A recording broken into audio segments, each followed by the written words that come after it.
right, and I do like that from J-Marie, just like keeping even with the CS. It will be important, and you don't want the puck to have all of that damage, and you'd be left behind in the dirt. Meanwhile, Juggernaut getting very, very low in this top lane. Look at this red click damage. Can they do it? The jump falls from the morphing stun is there, but it's not enough to keep the poor old Juggernaut alive. He does go down. Now Anitos having to morph some strength here, but he's got plenty left in that tank. Burrow strike in 1 second, I think? No, they don't. Sorry, they don't have the dual breath, and even then it'd take way too long. He just a tribute shift. They're actually going to go on to Madara here. I think Madara's dead, right? But can they get the return kill? That's the question. Madara still staying alive. That is not going to be... Oh, yes it is. Okay, they both die. The damage over time is pretty strong, and Mandy just being chased back as well. Look at this harass he's just taking from this. The Chen creep doing the work. And Penitence as well, they're not done. They want more. We're going to have another Hadouken in 1 second. Can he cancel the salve with it? No, apparently not. Could have been value. Jumping onto Anitos here as the Hadouken comes out. They want the damage onto the Sand King. I don't think that's enough to take him down though, especially with this little healing ward. Oh, never mind, healing ward dies. Oh, top lane, Jericho's gonna take himself another creep. He's just got a chainmail. Going straight, my god, he's gonna have that really soon, rushing medallion like a madman here. Oh, middle lane, they actually find the kill onto J-Marie. And creeps coming in. Thanks to this puck illusion. So this kind of, they know the Chen's about, so they'll play nice and defensively. Top lane, they're going on to free kick. Can they find the last hit? They sure can. And it does dive deep and does get it. Meanwhile, the Coil actually going to come out onto the Morphling, and he's going to TP himself out of there. And there is no interrupt available now that he has used that Coil. And farming in the creep wave as well. Looking at CS, he's doing pretty decently. Jumping from Dunhow, and I'm fairly sure Dunhow just dies to this. Alright. So Sword goes back to farming like nothing happened there, even though he just killed the Sand King. And Mandy and 444 are just kind of also just pretending it didn't happen. Oh, Puck going down. He's dived too deep here. One more shot will be required, but guess what? He's going to go for the style points on Anitos. Always go for the style points. I'm guessing the Puck went forward to try and interrupt this shrine usage.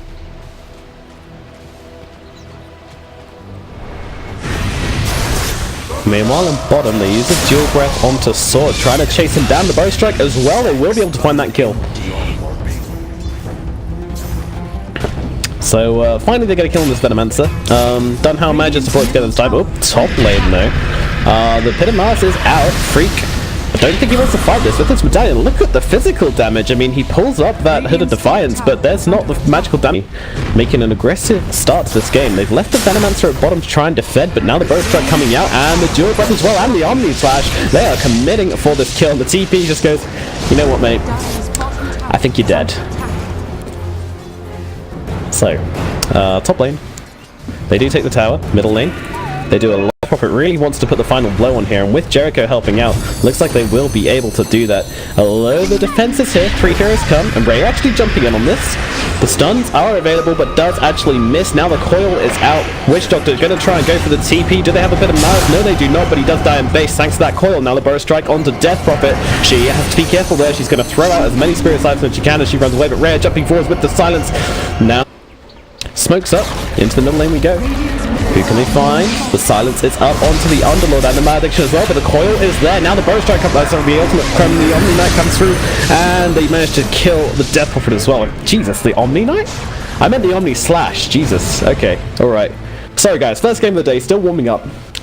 Haven't done my my vocal exercising for TSHOW Rising and Luccini. Oh, Epicenter. Not needed, thankfully.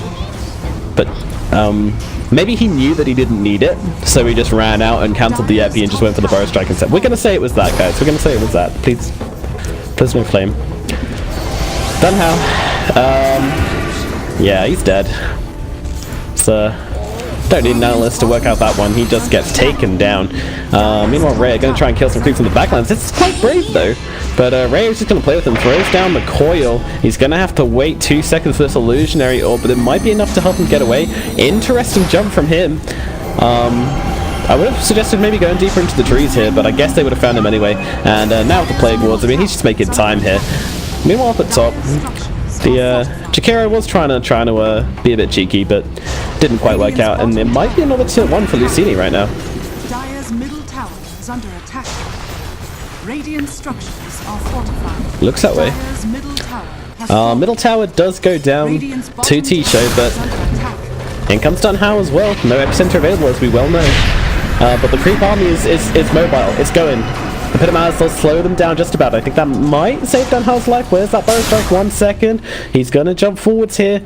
Does he survive the crypt swarm? Is it going to hit? Yes, it will. Nice job from J. Marie there, noticing that he wasn't in the direction he was facing and guessing correctly. Now comes out that poison nova from the Venomancer. What damage can they do here? Meanwhile, Rare coming in the backlines, but it is going to be Luccini going deep here under the tower. They've had the tower drops, and they also find two kills in the trees. Yes, it is going to be 2 kills in the trees. Also, Madara dying in the jungle here as he is found by the Juggernaut. We're guessing, yep, that's going to be a Omni. I don't know. Meanwhile, Morphling, he's got the Lincoln Sphere, so won't be taking any Omni Slashes to the face solo from the Juggernaut today. And all the forms of initiation still going to be pretty good. And also, you've got to remember that Ice Path does not care about Lincoln Sphere. And he has now got the value point in it, which I like, which I really like. In fact, nice Ice Path onto 2 here. What value plays, as they will be able to catch that Witch Doctor. But in comes the rest of Luccini looking to punish this. 4-4-4, he's in the middle of it all, and he gets taken out. Meanwhile, Sand King, what was he trying to do there? I don't know, but he's going to get caught out as well. TSHOW hits the deck once again. Slightly, maybe he was waiting for the burst strike. Maybe he was thinking of charging an Epi, maybe he was trying to TP out. Yeah, his TP was on cooldown, so I think he was trying to TP actually. Okay, mystery solved. And into the Roche Pit we go. And they have these creeps. They have this this medallion up on Jericho here, so they are pretty happy to try and take this. Meanwhile, at the bottom lane, Rondell's just going to try and put some kind of pressure on. And, yeah, he's going to TP out of this one, but he's dead. So Madara getting a solo kill on the Witch Doctor there, just judging it really, really nicely, and unfortunately.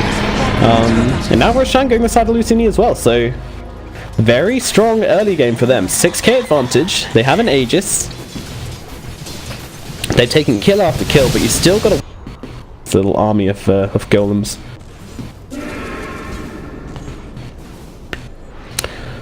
Madara, this could be risky. I feel like he's almost trying to bait something here. But the only thing he's going to be baiting is his own life as he gets... Oh no, they don't have the sight for it. They honestly don't have the sight for the Vindicate. Now where are these rock golems? That's my question. They're hanging about. They're ready to go. Oh, there comes the Omni Slash onto Madara. Can they keep him alive? No, they cannot. And now he doesn't have the jump out available. And those rock golems will make short work of him. The Exorcism was involved too, but you know, it was mostly the rock golems, right? One is left alive, but there we go, get taken out. But they don't even need it. Actually going to bring it down before Epicenter being charged up from the high ground. Who can he find? The silence out on somehow missing the Morphling though. Only finding Jericho with that Bowl Strike, and now the turnaround. They're trying to found Puck. Meanwhile on the back lines, they have actually shotgun down TSHOW, so the Sand King takes a dive, and TSHOW lose 1 and defend absolutely nothing, to be honest. Their tower's gone, and Exorcism was already gone. They have this, also you have these heroes which are most effective in the mid game. Lift up, Rhea, got to get out of here somehow. Gonna throw out the coil in fact, but he is gonna drop. So just gonna sit in his coil, wait for it to run out, and then probably run straight into Roshan. Now they've killed the Puck. Rhea really couldn't give away that kill. And Jericho's creep just coming back to him after taking a bit of damage to that team fight, and here we go, gonna be there to tank it all up. With the medallion as well, as we saw before, Roshan doesn't really stand too much of a chance. There isn't going to be any rotations to come in and stop this either. I mean, where are you, Jug? Jug's actually in base at the time. So, Roche goes down. Aegis, and I mean, when you got the Death Prophet, you want to be able to, you know, it's pretty good to be able to get, you know, magic damage on another hero. They've got so much physical, and in they go. They actually might be able to bring down the Venomancer at least, and the Omni Slash doing a lot of work here with that Battle Fury. Mandy now going to back off for the time being, breaking that Spirit Siphon. They've taken 1, but Luccini are going to stay on the high ground here. They're not going to be chased away this easily, but down goes 19 Anisos. He's still got that Aegis available. J. Marie forced to use a cheese. Now he's vulnerable. Can they bring him down? Luccini, very nice form through his team fight, staying together nicely, but now J. Marie caught out, but actually just going hard here. She knows he's going to be returning to her in a minute. She's not afraid to get involved, and now the Death Ward on the high ground going to do a lot of work to bring down the Jakiro. Madara is low though, the jump forward from done. How can they take him out? Yes, they can. Meanwhile, 98 Nitos, this might be his age is going. Yes, it will. Is there anybody here to save him? I think J-Marie wants to get out of this one. TSHOW, they are going to be able to defend this. And let's see what else they can get. 98 Nito is going to wait for him to the high ground, try and TP out. Can they get the bash? Yes, they can. They get the burst strike, and that's all they need, and they will be able to kill the Morphling. And this is only a 4 times kill streak actually on him. But that was a 16k gold carry going down. That Mandy's going to be feeling quite confident after that. Burst strike onto the Chet. Dunhouse kind of pinging it up a little bit. Chet actually has a punch of his own. But Mandy just jumping straight onto Jericho here. Can he take him down? He's doing a bit of work, but Jericho is... Nope, Jakiro coming in. Gets the Ice Blast. And really good positioning on that Macropyre. It's doing a lot of work already. And Madara actually using the ultimate from inside that Macropyre. Will reposition himself to survive the Voodoo Restoration. Holding him still. Meanwhile, Venomancer gets stunned up. Nice burst strike onto 2. And in comes a Juggernaut. Oh my god, that is a lot of damage. Mandy able to take down the Venomancer. Who else can they find? Death Prophet held still, but Mandy's out of here. They don't want to take any more. They want to get out of this one. The Puck. And the Sanking Burst Strike. Radiant are scanning. Also, what does the Lincoln Sphere do this game? Never mind, middle lane. They've actually managed to catch the Death Prophet out. Now she has got the ulti available and a brand new side device, but that also means no buyback. Running back in though, doesn't even care. And well, the Underlords just try and get people away, and they will be able to find people. I think they're trying to force-stab someone there. Puck, he's going to go down. As Puck number 2 takes him out, which does in fact turn out to be a Morphling. Surprise, surprise. Meanwhile, Junk's actually able to pull ahead if they're going to look for bottom towers. I mean, I wouldn't call it desperation, but they certainly feel like they need to be making a play right now. As the Macropyre coming out into middle lane, and now there comes the Epicenter out onto the Morphling. Can he get that strength morph off? Yes, he can. He's actually turned into the Jug.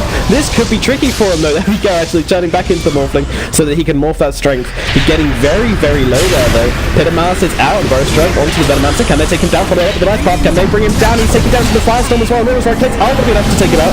Meanwhile, J-Marie going to come up into the high ground, and in comes the Morphling trying to do the damage. What can he do? Where is your Burst Strike? It is available. He gets headed to a sheet just in time by J-Marie. Now the Death Ward ripping through, doing the damage. Sanking, he might well make it out. Never mind, the Ethereal Blade finishes him off. Mandy trying to get in and do the damage, but it's a triple kill for 90 Anitos. The buyback is there from the Jakiro. Meanwhile, the Puck trying to do the damage. We'll be able to take down a Morphling, in fact, and they find Madara.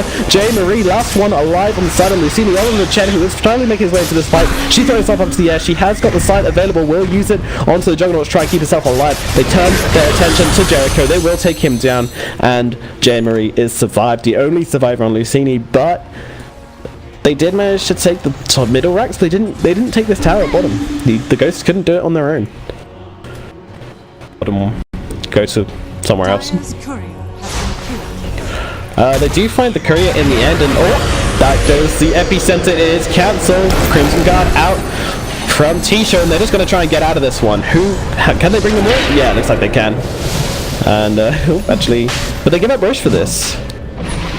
The TP's coming back in, but I don't know. I thought they were going to Dark Rift just this shard here. Actually, they Dark Rift all the way back to base, and that is going to give up the Roshan, which is not what they wanted to do. They were just trying to take a fight there, but I guess without that, Radiant's top shrine is under attack. I know that.